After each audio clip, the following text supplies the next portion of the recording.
begin. This episode is not doctrine. It is not science class. It is not Royal History Hour. And it's definitely not designed to make you feel comfortable. What you're about to hear is research, cross-threaded between forbidden mythology, ancient texts, genetic consequence, state power, and the parts of origin that nobody really wants you to talk about. Some of it may fit what you've been taught. Some of it may feel like it's pushing right up against the walls of your belief system. And some of it, well, it was never meant to be spoken aloud. Yes, you're right. That's exactly why we're speaking it. Welcome to episode 7, the inbreeding core, the hidden genealogies. It always starts here. The question most people quietly slide past. If it was just Adam and Eve, if it was just Noah and his family, if humanity began from a single chosen bloodline, then who did their children marry? The math never mathed, but we were taught not to stare at that part for too long. Because the moment you ask that question, you begin pulling threads they don't want pulled. Because once creation is reduced to one family, the bloodline must turn inward. And when it turns inward, it tightens. And when it tightens, something begins to break. That's where the fracture lives. This isn't just a curiosity about the past. This is the part nobody wants to admit sits underneath every divine origin myth. Because whether you're reading Genesis, or tracing kingships, or pulling priesthood genealogies, or mapping royal families, the same forbidden spiral keeps surfacing. Closed bloodlines. The moment origin becomes property, blood becomes political. And the moment blood becomes political, inbreeding becomes inevitable. This is not limited to Bible study. It's Egypt, it's Sumer, it's the divine pharaoh lines, it's the priesthood orders claiming celestial descent, it's the myth of divine seed preserving rule while slowly collapsing its own body. And later, as we descend further, you'll see this same fracture surface again inside Egypt's sacred unions and inside the Anunnaki descent lines whispered behind Sumer's stone tablets. Because what breaks bloodlines always begins with the same lie. This blood is divine. And that is where we descend next. Before these became biology, it was theology. Before we were counting chromosomes, we were counting gods. Because the moment humanity claimed that divine power could be carried in blood, blood itself became currency. You weren't simply born, you were appointed, chosen, destined. This was the origin of every sacred dynasty. Blood was no longer family, it was the throne itself. You couldn't just marry anyone. You were preserving the gods themselves. You see this fracture echo everywhere. In Sumer, where kings traced their descent from the gods called the Anunnaki. In Egypt, where pharaohs married their sisters to keep the blood of Ra and Osiris contained. In Israel's priesthood, where lineage determined the right to enter the Holy of Holies. In Japan, where emperors descended from the sun goddess Amaterasu. In Rome, where emperors declared themselves sons of gods. In Mesoamerica, where rulers were seen as living conduits between heaven and earth. Different names, different temples, different gods, but the same fracture. Because once you declare your bloodline sacred, you're trapped. You can't marry out. You can't let outsiders in. You can't dilute the God inside your veins. And so the spiral begins. Cousins marry cousins. Uncles marry nieces, nephews marry aunts, first cousins twice over, generation after generation folding inward. The gods remain pure, but the flesh starts to break. And as we descend, no family would spiral this tighter than the Habsburgs. Before they collapsed, they ruled. The House of Habsburg wasn't simply a family, they became an empire-wide organism. Across nearly 500 years, the Habsburg dynasty expanded like a political spiderweb across Europe. Austria, their imperial seat; Spain, one of the world's largest empires at its peak; Hungary; Bohemia, what we now call Czechia. I think that's how you say it. If not, as you say it, I apologize. The Netherlands, Naples and Milan in Italy, vast parts of the Balkans, huge stretches of the Holy Roman Empire, and far-reaching colonial holdings across the Americas, Africa, and Asia. This wasn't a family tree. This was an imperial hydra.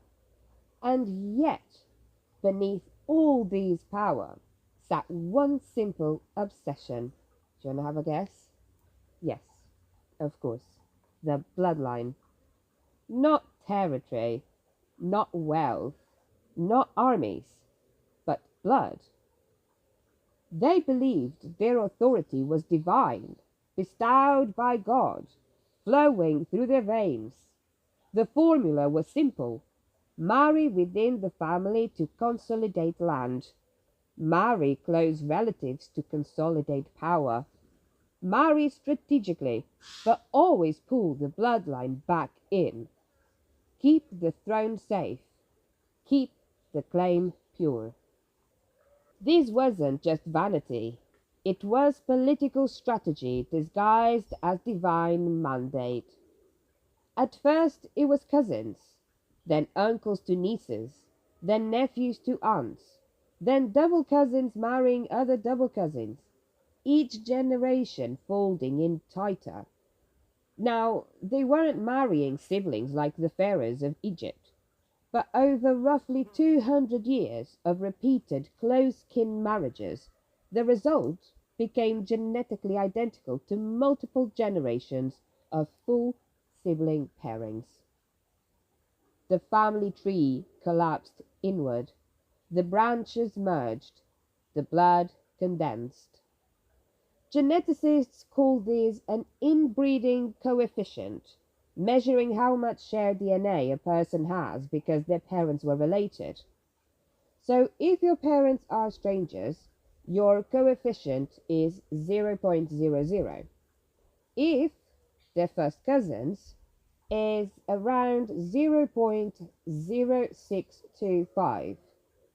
For full siblings, 0.25. A quarter of your DNA is duplicated. By the time Charles II of Spain was born, his inbreeding coefficient hit 0.254, beyond sibling level incest. His DNA wasn't just folded, it was collapsing. And the consequences weren't theoretical. Charles II suffered. He had severe mandibular prognathism, the infamous Habsburg jaw. You can actually go and look online. There are pictures, and I think we can all picture, once you hear about the jawline, can we all just picture the Habsburgs? I mean, I could, but because maybe I have heard of it before, briefly, somehow, somewhere, is super, super incredible. He also had macroglossia, an enlarged tongue that impaired his speech and swallowing. Muscle weakness, he struggled to walk most of his life. Neurological problems, seizures and possible hydrocephalus. Severe developmental delay. He didn't walk until he was about 4. Intellectual disability. He was unable to govern. Infertility. He had no children despite two marriages. His body became the mathematical consequence of divine bloodline obsession, and when Charles II died childless in 1700, the Spanish Habsburg line died with him. The blood had been protected until it couldn't protect itself. The obsession with purity didn't strengthen the dynasty, it devoured it. And this isn't ancient myth. This was royal Europe just 300 years ago. When kings worship their bloodline, nature keeps score. The problem with divine blood is very simple. DNA doesn't care about your throne. You can marry for power. You can marry for land. You can marry to keep your God's name inside your veins. But genetics obey no crown. Inbreeding doesn't always destroy a family overnight. The first cousin pairing? Often survivable. The second generation? Still functioning. But as the loop repeats, the spiral tightens. Every repeated overlap increases the odds of recessive genes meeting each other. We all carry flaws in our genetic code, hidden mutations, recessive disorders, weaknesses that stay silent as long as they're alone. But when both parents carry the same flaw, those weaknesses awaken. And with each generation of repeated pairings, the pool of genetic errors doesn't stay small, it compounds. In the Habsburg case, after 2 centuries of intra-family folding, the flaws weren't random anymore. They were baked into the blood. The price appeared everywhere: facial deformities, speech disorders, neurological collapse, muscle weakness, delayed development, high infant mortality rates. Back then, can you imagine?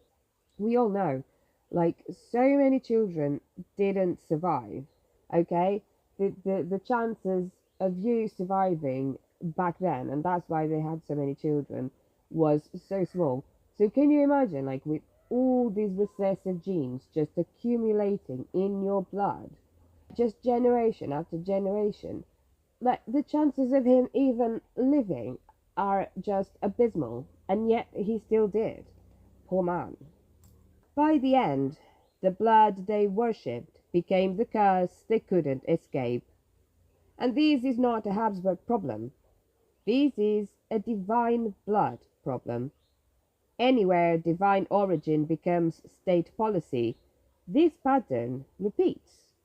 The pharaoh dynasties of Egypt, the Anunnaki claims of Sumer, the divine priesthoods in Israel, the royal courts across Europe.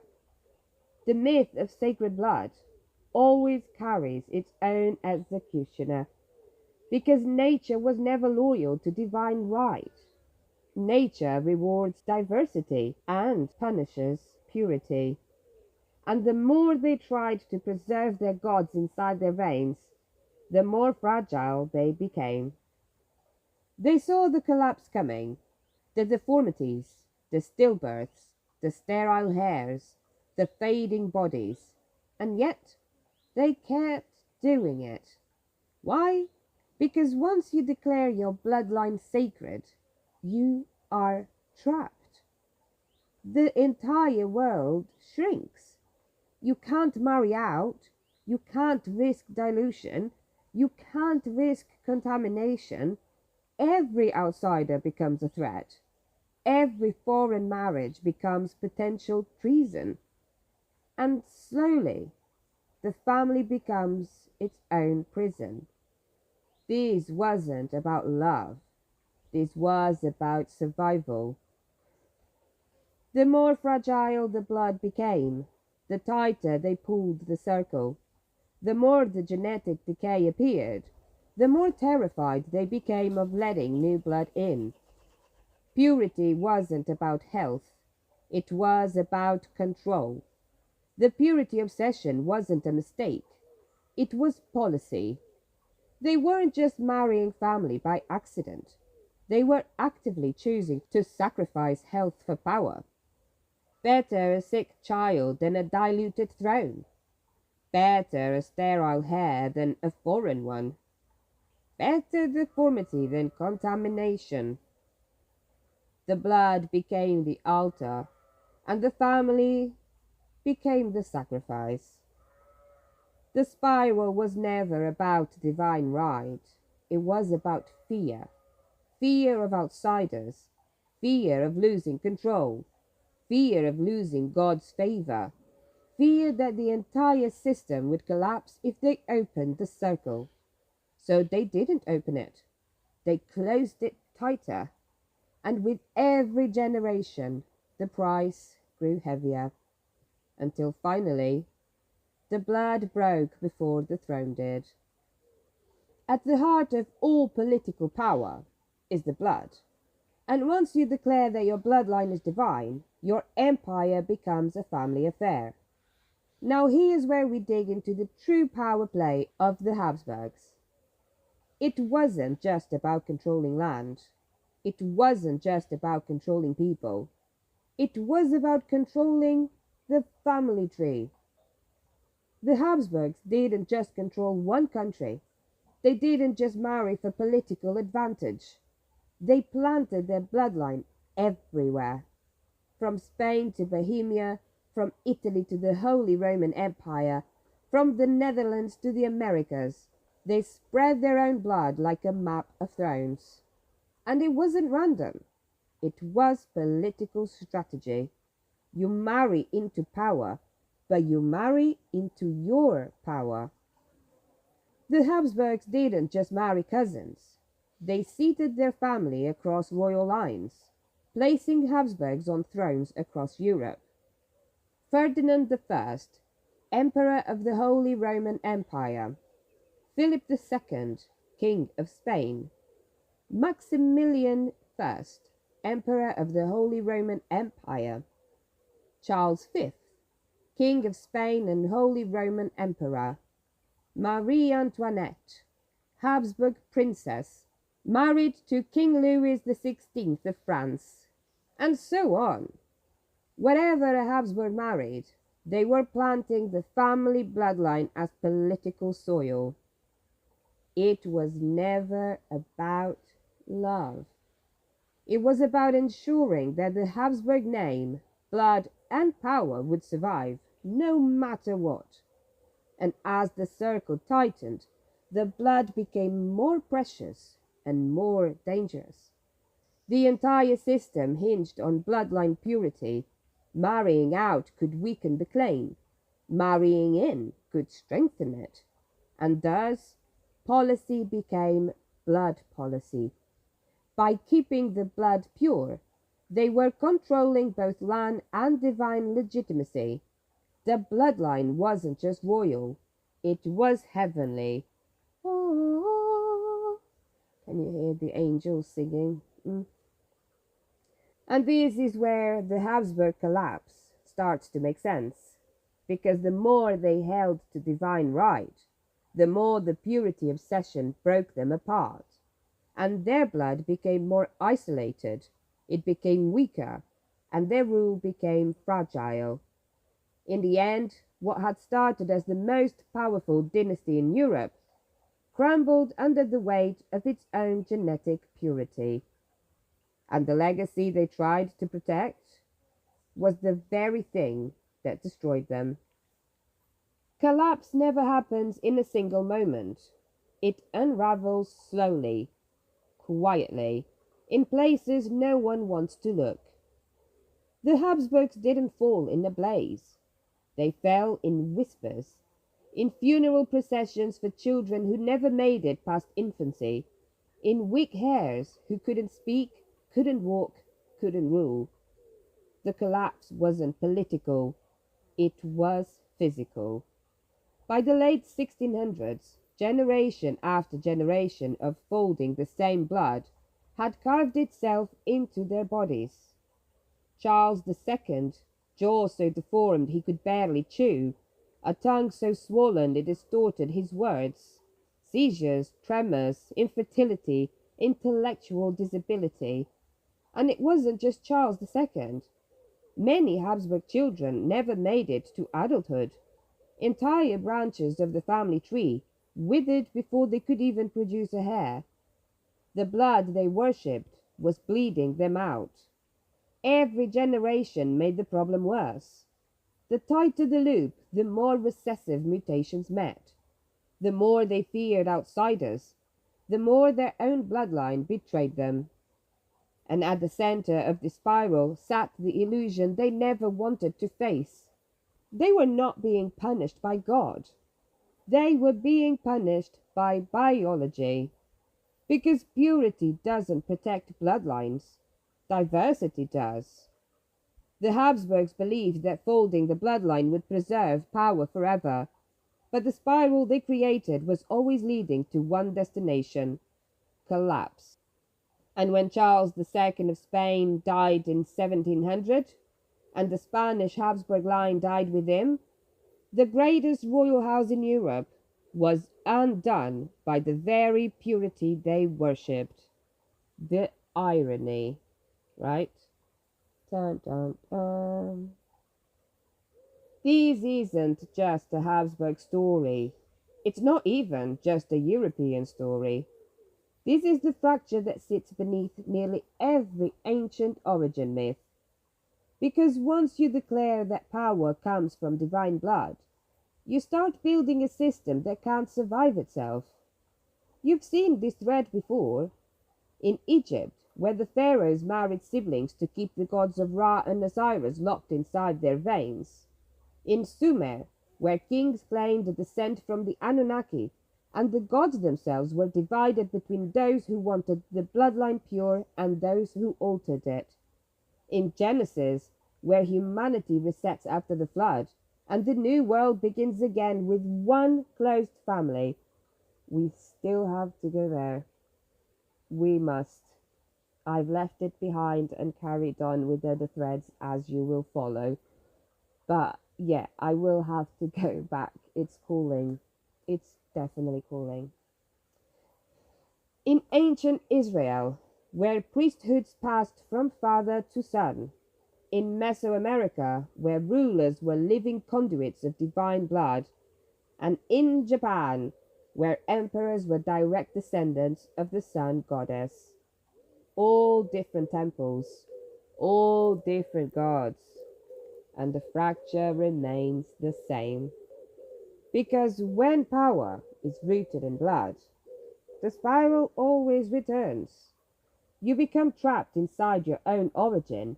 You can't open the circle. You can't mix the line. You can't risk impurity. And so, the loop tightens. The very thing you protect becomes the thing that destroys you. This isn't theology. It's mathematics.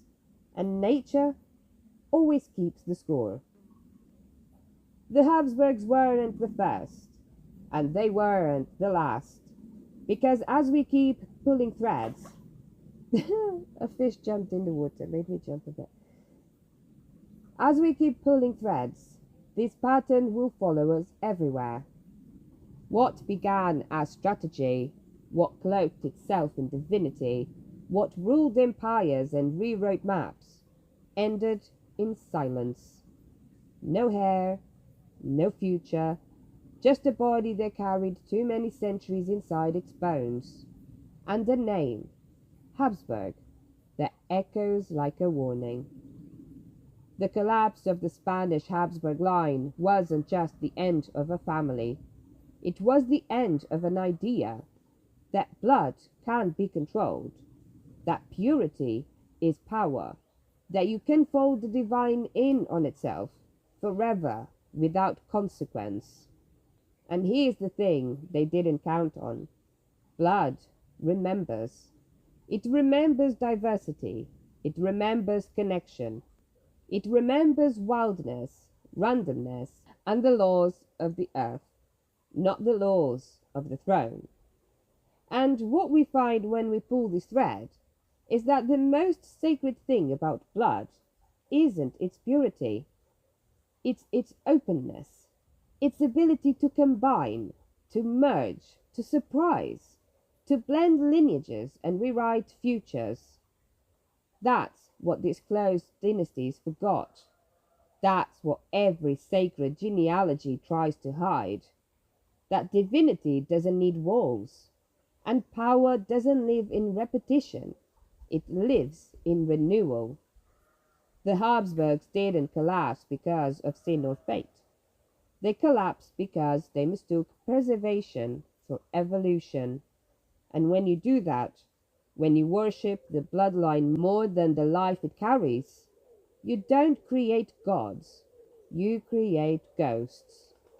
And as we step into our next descent, beyond Europe, beyond crowns and Catholic alliances, we'll find this same fracture repeating in temples, in tombs, in tablets left buried for 5,000 years. Because the oldest divine lineages didn't disappear, they just left stone records.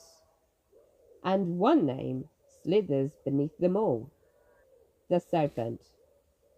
Next time on Bloodline, we descend into Egypt, where gods married their sisters, where kings were living deities, where the blood of Ra and Osiris was protected with the same desperate devotion and the same slow decay. You think the Habsburgs were wild? Wait until we open the tombs. If you ever find yourself holding a thread, a question, a contradiction, a crack in the story you were handed, or if you want to follow the story, if you've got questions or cracks of your own to unravel, come over on Instagram at Bloodline Myths. Come and drop me the next thread. Let me know what you think. Give me your opinion. I don't know. Just say hello. Anyways, have a good one. I'll see you next time. Bye.